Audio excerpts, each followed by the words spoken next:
Hola, buenos días. En este objeto de aprendizaje vamos a abordar la problemática de secuenciación con capacidad de almacenamiento finita. Los objetivos del objeto de aprendizaje es, en primer lugar, definir qué quiere decir esto de secuenciación con capacidad de almacenamiento finita o limitada, y luego conocer algunos ejemplos de sistemas donde se limita la capacidad y mediante diagramas de Gantt cómo se puede estudiar y analizar el comportamiento de estos sistemas. La secuenciación con capacidad finita o limitada aparece en los sistemas reales de fabricación. En la teoría de secuenciación, en realidad, una de las hipótesis más comunes es suponer que entre las diferentes máquinas del sistema no hay ningún problema de capacidad. Por ejemplo, en este caso tendríamos tres máquinas y entre cada pareja de máquinas tenemos unos almacenes que los denotamos por los subíndices de las máquinas, tanto la que va antes como la que va después. Entonces, normalmente en la teoría de secuenciación estos almacenes no imponen ninguna restricción. Esto quiere decir que cuando yo secuencio un trabajo y si en el almacén que va a continuación de la máquina ya hay otros, este trabajo directamente puede pasar y no hay ningún problema. Y esto puede repetirse porque ya digo que asumimos que no hay ninguna dificultad de almacenar todos los trabajos que sean necesarios. Claro, esto desde el punto de vista de la teoría de secuenciación y de cómo se representa mediante un diagrama de Gantt, tiene su importancia.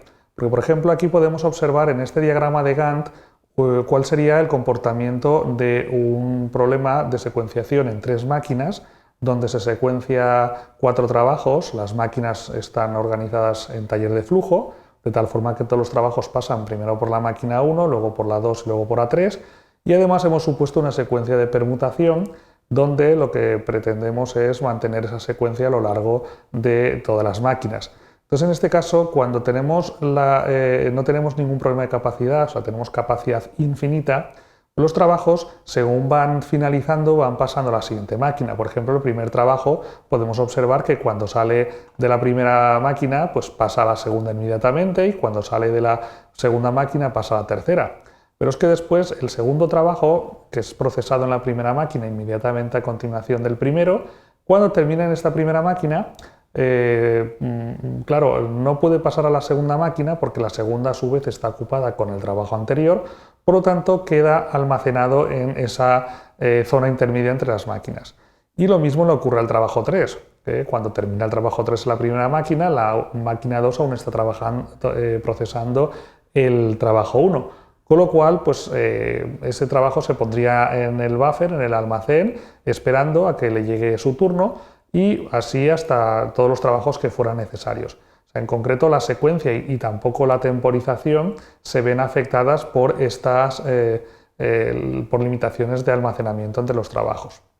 Sin embargo, cuando aparece la capacidad limitada, para una secuencia determinada sí que se van a afectar los instantes en los cuales los trabajos pueden empezar y terminan en las diferentes máquinas. Aquí, por ejemplo, tenemos una situación donde suponemos que no tenemos ningún tipo de capacidad entre las máquinas. Eso quiere decir que el almacén intermedio tiene capacidad de almacenamiento 0 trabajos.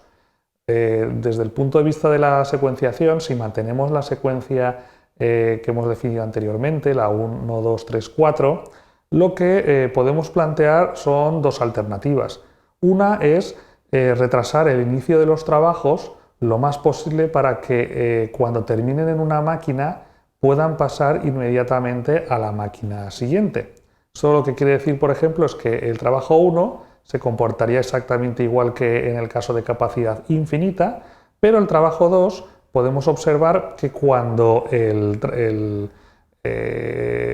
trabajo solamente puede terminar en esta máquina número 1 cuando a su vez el trabajo anterior ha terminado en la máquina número 2. O sea, lo que hacemos es retrasar lo más posible para que justo cuando este trabajo pueda terminar en esta máquina, sea a su vez absorbido por la máquina que va a continuación, ya que el almacén intermedio no existe. Lo mismo sucede cuando este trabajo en la máquina 2, pues en vez de empezar en este instante, lo retrasamos lo necesario para que termine justo cuando pueda a su vez empezar en la máquina 3. Esto produce que haya pues, una serie de esperas entre las diferentes máquinas de mayor o menor magnitud en función de los tiempos de los diferentes trabajos. Desde la misma secuencia también podemos verla desde el punto de vista de las máquinas. En el anterior caso estábamos viendo más bien desde el punto de vista de los trabajos de cuánto tiempo se tienen que esperar para que justamente cuando acaben puedan empezar a la siguiente máquina. La misma secuencia, vista desde el punto de vista de las máquinas, es el asumir que los trabajos entran en las máquinas el instante más temprano que pueden, y cuando terminan, si en la siguiente máquina no ha acabado y además como no hay espacio entre ellas de almacenamiento, pues lo que produce es un bloqueo de la máquina que lo acaba de procesar. Esto se ve, por ejemplo, en el trabajo 2. El trabajo 2 empieza lo antes posible, que es cuando le ha dejado el trabajo 1, pero aquí, en vez de pasar a la siguiente máquina, que no puede porque a su vez está trabajando en el trabajo anterior, pues lo que hace es esperar en esa misma máquina y es como si dijésemos que la bloquea, que impide que esa máquina pueda volverla pueda procesar el siguiente trabajo de la secuencia. Y lo mismo le pasa al trabajo 3. El trabajo 3, pues en principio solamente puede empezar cuando el trabajo 2 ha pasado a la siguiente máquina y así sucesivamente. El trabajo 2 en este caso no abandona la máquina hasta que puede empezar en la tercera, por lo tanto esta parte está bloqueando la máquina y esto hace que a su vez el trabajo 3, que empieza aquí y termina en este instante, a su vez bloquee la máquina número 1 justo hasta el momento en el que puede pasar y así sucesivamente. Claro, ambas situaciones son equivalentes. En el caso del flow shop, los mismos tiempos corresponden a los bloqueos, como se ve en esta transparencia, como en la transparencia anterior, donde estamos hablando de las esperas de los trabajos en las máquinas.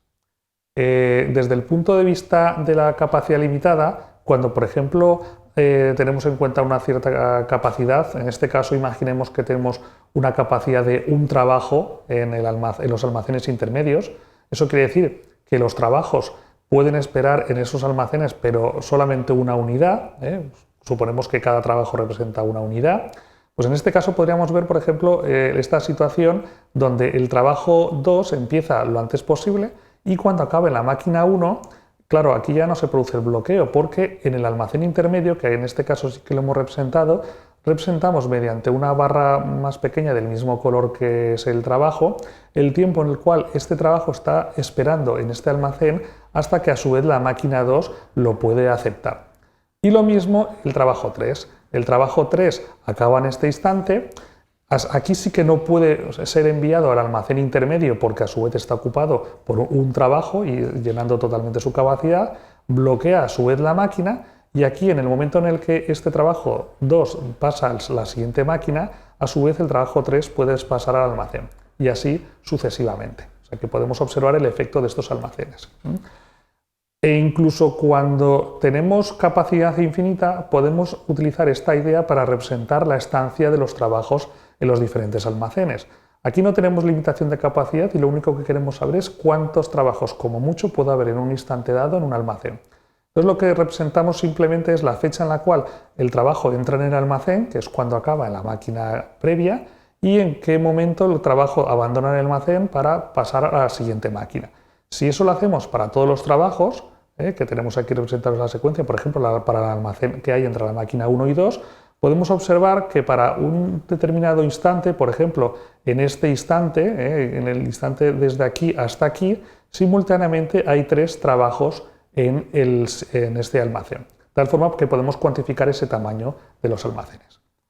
En resumen, hemos visto en este objeto de aprendizaje cómo la idea de concepto de secuenciación afecta a secuenciación con almacenamiento limitado, cómo afecta sobre todo la temporización de la secuencia, y hemos visto mediante varios ejemplos con diagramas de Gantt cómo podemos estudiarlo. En realidad no hemos definido ninguna heurística para definir la secuencia, porque la secuencia ya estaba dada. Existen procedimientos, pero serán objeto de otro Polimedia. Muy bien, muchas gracias.